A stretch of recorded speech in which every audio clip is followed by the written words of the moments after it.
இன்றைக்கி வந்து இந்த சாலக்கருவாடை எப்படி நம்ம செய்யலான்னு பார்க்கலாம். இதை நான் வந்து ஃப்ரை தான் பண்ண போகிறேன். எப்படி ஃப்ரை பண்ணுறேன்னு இன்றைக்கி நான் உங்களுக்கு காட்டுறேன். முதல்ல இதை நம்ம க்ளீன் பண்ணி எடுத்துக்கணும். வாங்க ஃபஸ்ட்டு உங்களுக்கு ஒன்று க்ளோஸ்அப்பில் வச்சு க்ளீன் பண்ணி காட்டுறேன். இப்படி இருக்குது பாருங்கள். இதை வந்து ஃபஸ்ட்டு நான் தலையையும் வாலையும் கட் பண்ணி எடுத்துக்கிறேன். இப்படி கட் பண்ணி எடுத்துக்கோங்க.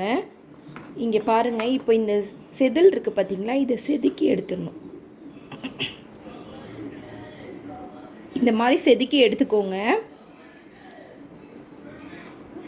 அதே மாதிரி ரெண்டு சைடில் உள்ள செதிலையுமே இந்த மாதிரி செதுக்கி எடுத்திங்கன்னா அழகாக வந்துடும். இது நல்லா ஃப்ரெஷ் கருவாடு. சைடில் பாருங்கள், இந்த மாதிரி சைடில் அதுக்கு வந்து விங்ஸ் இருக்கும்ல, அதையும் இந்த மாதிரி கட் பண்ணி எடுத்துக்க வேண்டியதான். உள்ளுக்குள்ளே இந்த மாதிரி கத்தியை விட்டு அதுக்கு சைடில் வந்து அந்த அழுக்கெலாம் இருக்கும்ல, அதையும் கட் பண்ணி எடுத்துக்குவோம். இப்படி பண்ணாலே வந்துடும் ஆட்டோமேட்டிக்காக. அவ்வளோதான், எடுத்தாச்சா. இப்போ நம்ம வந்து இது ஃப்ரெஷ்ஷாக ஆயிடுச்சு உள்ளேயும் வெளியேயும். இது பாருங்கள், நான் பக்கத்தில் இந்த தண்ணி வச்சுருக்கேன்ல, இதில் போட்டுடுறேன். இது கொஞ்சம் நேரம் ஊறிக்கிட்டு இருக்கட்டும். அதே மாதிரி இந்த ஃபுல் கருவாடையும் இப்போ நான் க்ளீன் பண்ண போகிறேன். இதை நான் திருப்பி க்ளீன் பண்ணி காட்டுறேன். இது நல்லா ஃப்ரெஷ்ஷாக இருக்குது. இந்த மாதிரி உங்களுக்கு இந்த வாழை எடுத்துட்டால் க்ளீன் பண்ண வரலன்னா வாழோடையே முதல்ல இந்த மாதிரி செதில் பிடிச்சி க்ளீன் பண்ணிக்கோங்க. செதில் இருந்தால் கருவாடு நல்லா இருக்காது. அதனால தான் இந்த செதிலை நான் எடுத்துடுறேன். எடுத்துகிட்டு இன்றைக்கி நான் உங்களுக்கு செஞ்சு காட்டுறேன். சூப்பராக இருக்கும்.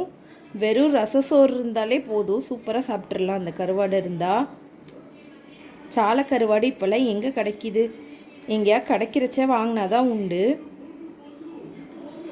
அவ்வளோதான், இதை கட் பண்ணி எடுத்துக்க வேண்டிதான். இதே மாதிரி உள்ளே இருக்கிற எல்லாத்தையுமே இந்த பாருங்கள், இந்த மாதிரி பண்ணாலே வந்துடும். வந்ததுக்கப்புறம் இது ஓரமாக வச்சுக்கிறேன்.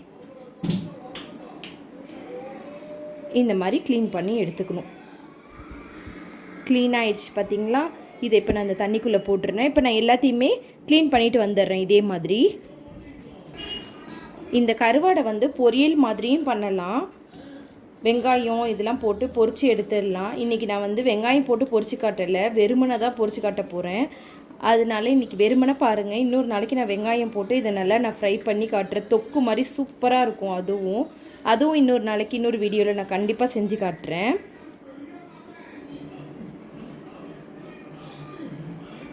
ஒரு சிலர் வந்து இதை தண்ணியில் போட்டுட்டு நல்லா ஊற வச்சே இந்த மேலே உள்ள செதில் வந்து ஆஞ்சி எடுப்பாங்க.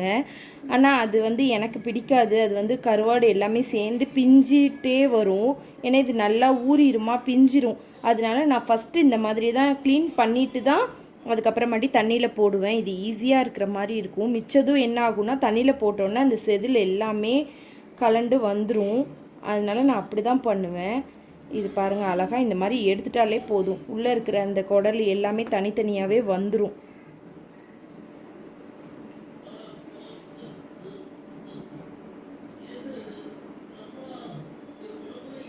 இப்போ வந்து சைடில் உள்ளதே எடுத்துக்கிறேன். அவ்வளோதான், தண்ணியில் போட்டுற வேண்டியதான். இப்போ பாருங்கள், எல்லாத்தையும் க்ளீன் பண்ணி எடுத்துட்டேன். இப்போ இதையும் லாஸ்ட்டாக தண்ணியில் போட்டு இதையும் ஊற வச்சிடலாம். இதை வந்து தூக்கி போட வேணாம். இது வந்து எங்கள் வீட்டு பக்கத்தில் உள்ள பூனைக்கு போட்டுருவேன். எப்போவுமே எந்த இது செஞ்சால் நான்வெஜ் செஞ்சாலும் அது பூனைக்கும் நாய்க்கு தான் போகும். இந்த கழிவுலாம் தூர போட வேணாம், அதுங்கக்கிட்ட போட்டுடலாம். இப்போ இதை வந்து நல்லா தேய்ச்சி கழுவி எடுத்துக்க வேண்டியதான். நல்லா கழுவி எடுத்துகிட்டு இந்த மாதிரி நல்லா கண்ணாடி மாதிரி ஆயிரும் தண்ணி. நல்லா தண்ணி கண்ணாடி மாதிரி ஆகிற அளவுக்கு நல்லா தேய்ச்சி கழுவி எடுத்துக்கோங்க. இப்போ ரெண்டாவது தண்ணி ஊற்றி நல்லா அலசிக்கலாம். அலசி எடுத்துட்டு இது நல்லா பளிச்சுன்னு ஆயிரும். இப்போ நம்ம என்ன பண்ணலான்னு பார்க்கலாம். தண்ணியை மட்டும் தூர ஊற்றிட்டேன். இப்போ இந்த கருவாட்டில் மிளகாத்தூள் மட்டும் போட்டுக்கலாம். உப்பு அதிலே போட்டிருக்கும். இந்த பாருங்கள், தேவையான அளவு மிளகாத்தூள் மட்டும் போட்டுட்டு நல்லா இதை கிளறி எடுத்துக்கிறேன். இதை வந்து ஒரு 10 நிமிஷம் மட்டும் அப்படியே ஊற வச்சுருவோம். அதுக்கப்புறமாட்டி வடை சட்டியில் எண்ணெய் ஊற்றி பொரித்து எடுக்க வேண்டியதான். ஒரு பக்கம் அது பாட்டுக்கு ஊறிட்டு இருக்கட்டும். அதுக்குள்ளே வடை சட்டி அடுப்பில் வச்சு நம்ம காய வச்சிடலாம். இப்போ நான் தேவையான அளவு எண்ணெய் ஊற்றிக்கிறேன்.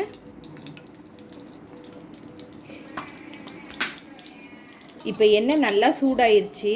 இங்கே பாருங்கள், மீனை போட்டு எடுக்கிற மாதிரி தான் ஒவ்வொன்றா போட்டு எடுத்துட வேண்டியதான்.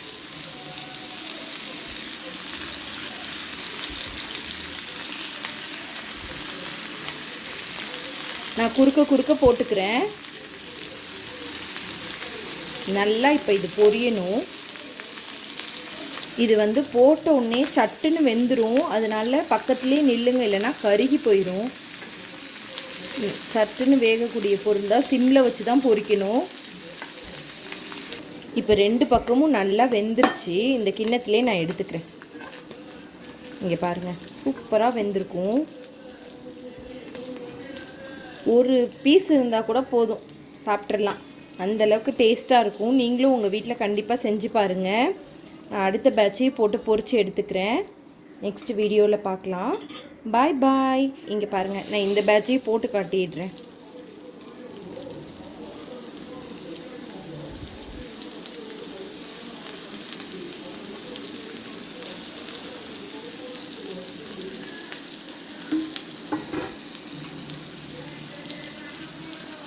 அவ்வளோதான். இதையும் போட்டு எடுத்து டக்குன்னு திருப்பி போட்டுடணும், ஏன்னா அது வந்து கருகிடும். மறக்காமல் என் சேனலை சப்ஸ்கிரைப் பண்ணி வச்சுக்கோங்க. எனக்கு தெரிஞ்சதை தான் நான் சொல்லித்தரேன். எனக்கு தெரியாததெல்லாம் நான் செஞ்சு கூட பார்க்க மாட்டேன். எனக்கு என்ன தெரியுமோ அதை மட்டும் தான் நான் சொல்லித்தருவேன். அவ்வளோதான். மறக்காமல் என் சேனல் சப்ஸ்கிரைப் பண்ணிக்கோங்க. அந்த பக்கம் சோறு வெந்துருச்சு, ரெடி ஆயிடுச்சு. இந்த பக்கம் கருவாடு ரெடி ஆயிடுச்சு. ரசம் ஏற்கனவே வச்சாச்சு. இப்போ சாப்பிட வேண்டியதுதான் மிச்சம். சரியா? நெக்ஸ்ட் வீடியோவில் பார்க்கலாம். பாய் பாய். ஐயோ, மறந்துட்டேங்க, சாரி. செஞ்ச கருவாடை நான் பிச்சியே காட்டலை எப்படி வந்திருக்குன்ட்டு. இங்கே பாருங்கள், இப்படி தான் வரும். பீஸ் பீஸாக இந்த மாதிரி கலண்டுரும் கருவாடு.